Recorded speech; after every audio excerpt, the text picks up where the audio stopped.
Balish Education 7 Quarter 3 Learning Competency 1C na isasakilos ang pagpapaunlad ng mga sariling talento at hilig kaagapay ang kapwa. Paano mo mapauunlad ang mga sarili mong talento at hilig? Yan ang ating sasagutin sa ating aralin. Una, magsanay palagi. Kapag madalas mong ginagawa ang isang bagay, lalo kang magiging mabuti o magaling dito. Ang palagi ang pagsasanay ay magpapaunlad sa iyong talento ng paunti-unti. Kahit 10 minuto lang kada araw ang ilaan mo para rito, magdudulot na ito ng pagbabago. Pangalawa, humingi ng opinyon o feedback mula sa iba. Maaari kang magtanong sa iyong guro, kaibigan o pamilya tungkol sa kanilang opinyon sa iyong talento at hingi ng kanilang payo. Maaari kasing may nakikita silang ibang bagay na makapagpapaunlad sa iyo. Sila rin ang mag-cheer o susuporta sa iyo kapag ikaw naman ay nakita nilang mahusay na. Pangatlo, magtakda ng mga layunin para sa sarili. Maaari kang magplano ng goal para sa sarili. Halimbawa, ngayong linggo, mag-aaral ako ng bagong sayaw o mag-aaral akong gumuhit ng kamay ng tao na nasa iba't ibang posisyon. Ang maliliit na layuning ito ay may malaking maitutulong upang ikaw ay umunlad sa iyong talento at hilig. Pang-apat, sumubok ng mga bagong bagay. Huwag kang matakot na sumubok ng bago kahit na alam mong maaari kang mahirapan. Ang pagkakamali ay bahagi ng pagkatuto. Ang pagsubok sa mga bagong bagay ay maaaring makatulong sa iyo na lalo mong makikilala ang iyong talento. At panglima, maging matyaga. Upang maging mahusay sa isang bagay, kinakailangan mong maglaan ng maraming oras at pagsusumikap.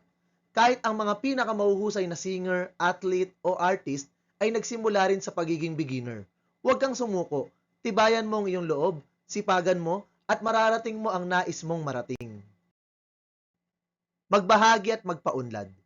Makipagpareha sa iyong kamag-aral o kaibigan. Pag-usapan ninyo kung ano ang talento ng isa't isa. Halimbawa, pag-awit, pagguhit, paglalaro ng sports, at iba pa.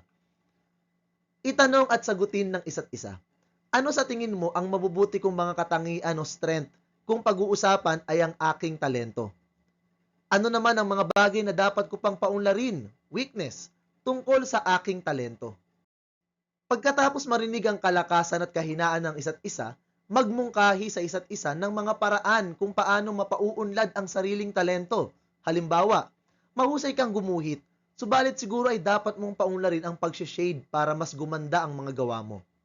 O kaya naman, mahusay ka sa pagsasalita, subalit dapat mong sanayin ang pagiging confident sa pamamagitan ng pagsasalita ng mas malakas. Ibahagi ang mga mungkahi sa klase. At para sa performance task, magkakaroon kayo ng talent show. Ipresenta sa klase ang iyong talento.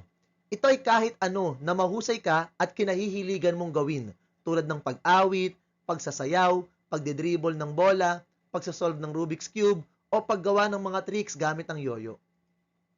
Ang iyong performance ay hanggang 2 minuto lamang. Maaari kang magdala ng props tulad ng yoyo, bola, art materials, at iba pa. Maaari kang magsuot ng costume o outfit na babagay sa iyong talento. Narito ang criteria para sa talent show.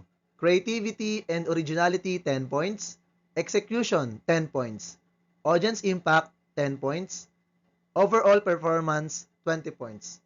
Kabuang puntos ay 50 points. Sa ating aralin, natuklasan natin kung paano nakatulong ang pag-alam ng ating mga talento at interes upang magkaroon tayo ng tiwala sa sarili. Kapag natutuwa natin kung saan tayo magaling tulad ng pagkanta, pagsayaw, pagguhit o iba pang mga talento, mas nagiging malinaw kung ano ang ating mga kakayahan. Ang tiwala sa sarili ay paniniwala sa ating sariling kakayahan. Kapag alam natin ang ating mga lakas, nagiging mas kumpiyansa tayo sa mga bagay na ating ginagawa. Hindi lang ito tungkol sa pagpapakita ng talento sa harap ng iba, kundi pati na rin sa pagtanggap at pagpapahalaga sa ating sarili. Bakit nga ba mahalaga ang pagkakaroon ng tiwala sa sarili? Ito ay nakakatulong sa pagharap sa mga hamon. Ang pagkakaroon ng tiwala sa sarili ay nagbibigay sa atin ng lakas upang harapin ang mga pagsubok at problema ng may positibong pananaw. Ito ay nagpapalakas ng loob na sumubok ng mga bagong bagay. Kung may tiwala tayo sa ating sarili, nagiging mas bukas tayo sa mga bagong oportunidad at karanasan. Ito ay nagpapalakas ng pagiging resilient. Ang tiwala sa sarili ay tumutulong sa atin na malampasan ang mga pagkabigo dahil alam natin na bahagi ito ng pagkatuto.